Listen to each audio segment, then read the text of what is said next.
Hello, pizza enthusiasts. Welcome to this edition of the Pizza Whisperer with your host, Rich Leonard. We are going to make one of the most popular pizzas from Da Vinci's Flying Pizza, a really great restaurant I worked at in the 90s. So to get started, we're going to go with a wood-fired grill. Let's go ahead and fire that thing up. I'll show you how to get it ready with the Weber Pizza Kit.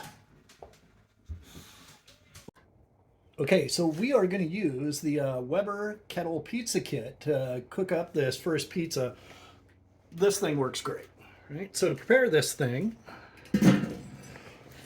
we are going to kind of strategically line out our briquettes, but just to get them going in the first place, let's get these things out of here. We're going to throw one of these little fire starters in there, makes our life nice and easy. So just throw that down there. We're going to get our handy dandy chimney because we don't like using gas or those match-like things that have gas soaked in them already. And we're going to go for some good old-fashioned Kingsford charcoal briquettes.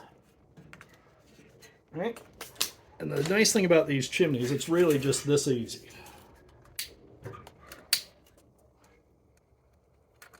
Set your fire starter. Place your briquettes on. Come back in 10 minutes and we'll be ready to roll. Okay, 10 minutes later, and this is just what we're looking for. Nice, fiery, hot briquettes.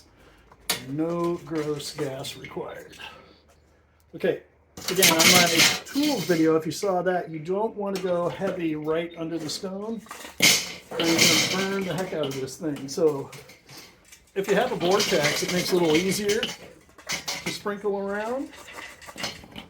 If not, we're going to put just like, 4, 3, 4, 5 in the middle. That'll give it a little something.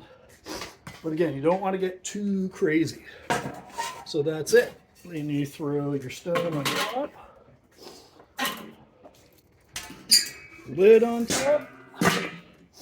Give that about 10 minutes and we're going to look to see this thing get upwards of 550. Okay, let's go make that real man pizza while we wait.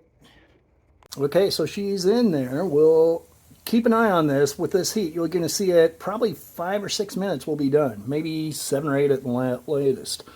Oven does get a little hotter in some areas than others, so we'll give that a spin around in about 2 or 3 minutes and just try to get as evenly cooked as we can. Okay, let's see what we end up with.